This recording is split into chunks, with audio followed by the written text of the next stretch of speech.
Hey, what is going on, Los Angeles? Today is July 8th, 2025, and yours truly is J. T. And on this day, we mark about 30 official days since the beginning of this fascist Gestapo assault on the people of Los Angeles,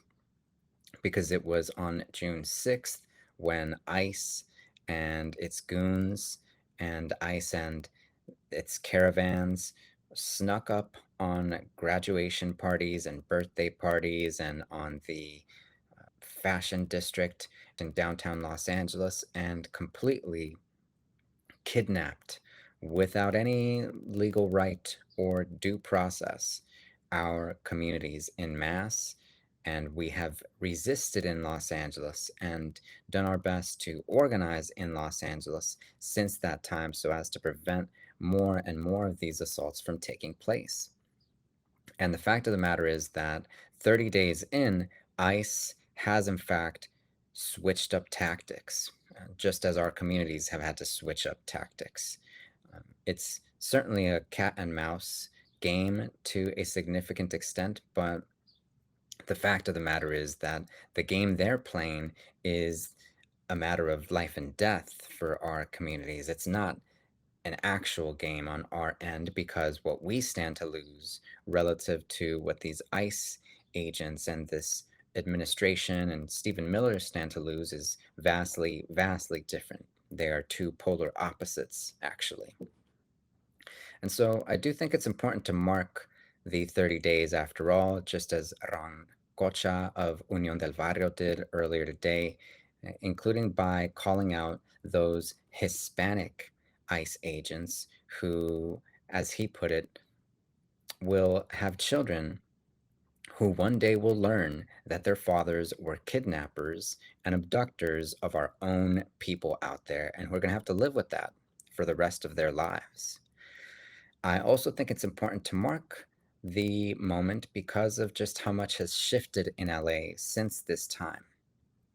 LA, especially in the summer, is usually a bustling, vibrant, sunny, warm city full of food nights and food trucks and people dancing, people going out to jam and hang out and so much more.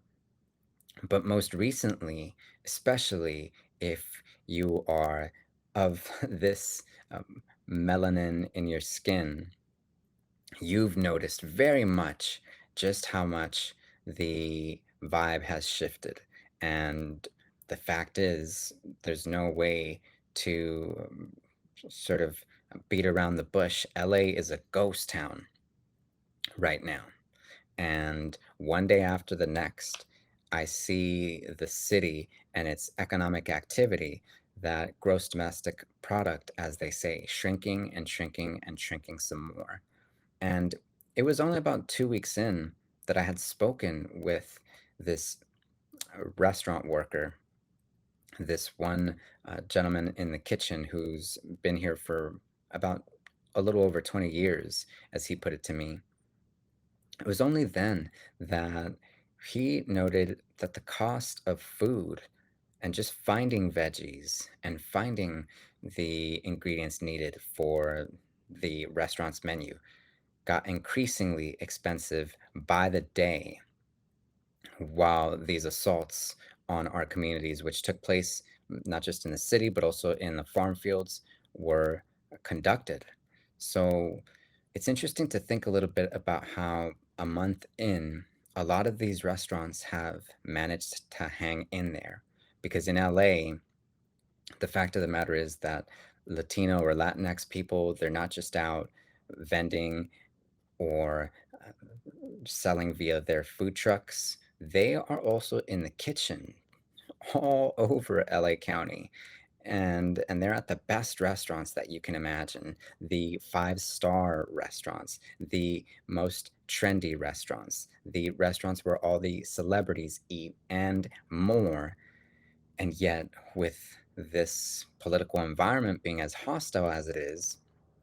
naturally they have had to take a step back and they've had to assess whether or not it'd be safe to head into work for the day, and they've had to make some pretty crucial choices. I can't imagine what the retention rate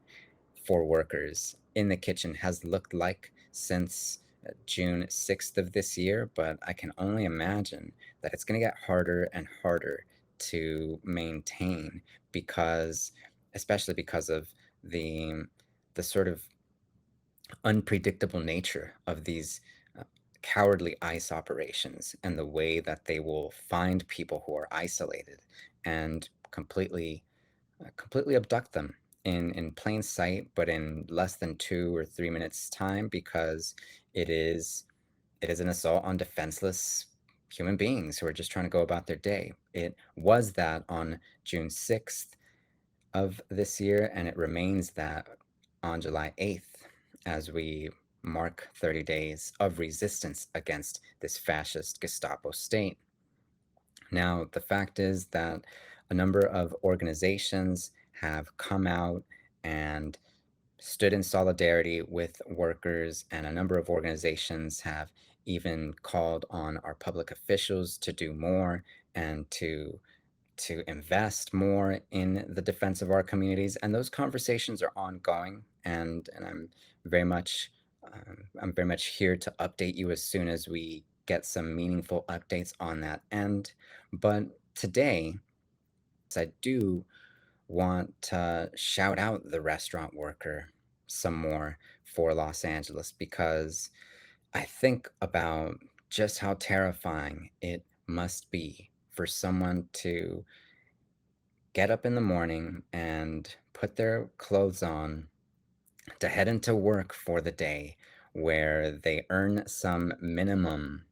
really unenviable wage, having to consider at the same time that it could be their last day at that establishment they're headed to, or that it could be the last day they see their family, or that if for the slightest wrong turn, it could be the last day, they know where they are because ICE is also not just incarcerating people, but they're moving them around. They're moving them from state to state. They are severing the ties that people have with their loved ones and purposely creating chaos, purposely disregarding due process, purposely violating the US Constitution, which is supposed to apply not just to a so called citizen of the United States, but to all people in the United States, to any person in the United States.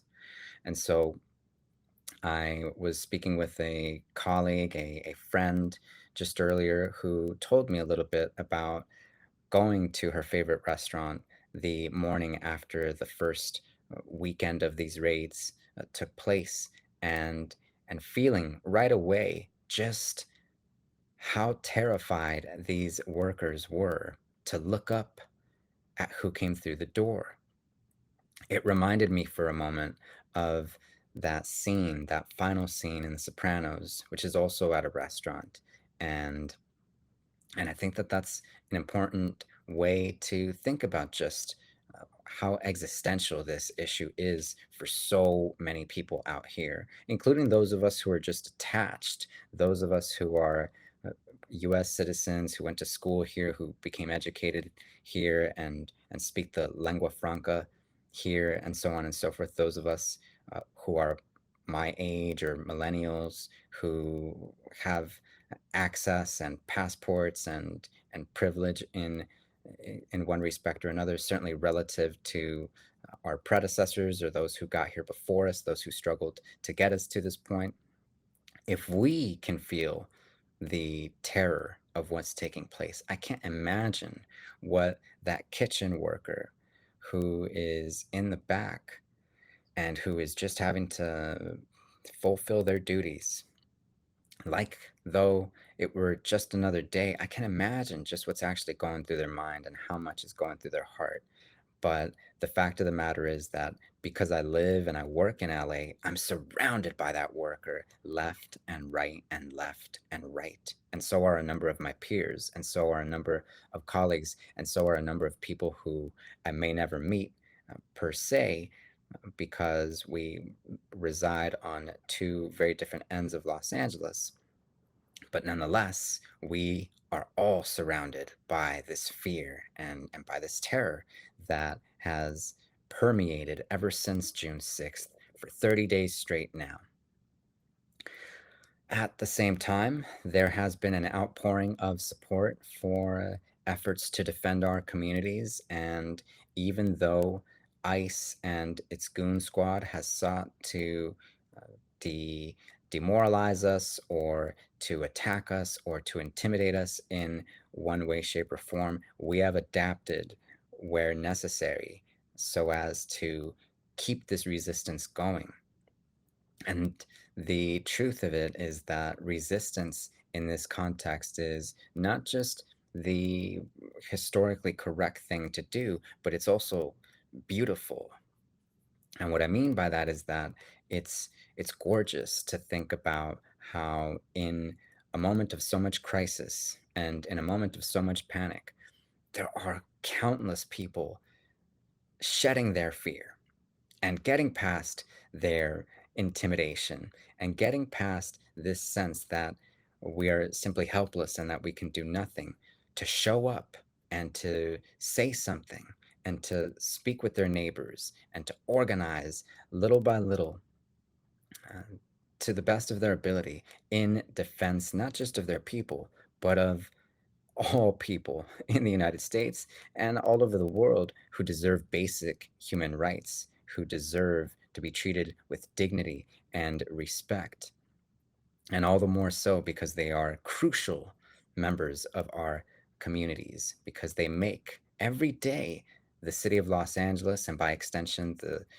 fifth largest economy in the world, which is to say the state of California, and by extension, the United States, to which California pays more taxes than it gets back in services, just for the record, just because we got to be sure. And so it's for that same reason that I think these photos in front of us, right underneath Kristi Noem, if that is in fact her real name, I think for that reason, these photos are very much in convo with just where Los Angeles is at, because we've got uh, two coolers in front of us on the left and the right, neither of which are attended. And tragically, this is an image that far too many families have had to deal with on actual terms in the real world as a result of the unforeseeable and unimaginable abduction or loss of their loved ones to this fascist state. But with that in mind, I do want to note to you as well that the community I'm privileged to be a part of is fundraising, and if you would be interested in fundraising or supporting our fundraiser, whether you're in LA or California or somewhere else that that matters just as well, by all means, I've got a link in the show notes for you so that you can support buyouts for these vendors so that vendors can stay home rather than risk losing everything to this fascist state. Um, with that in mind, I do hope to return soon with more updates and better news in terms of just how Los Angeles and LA County are responding to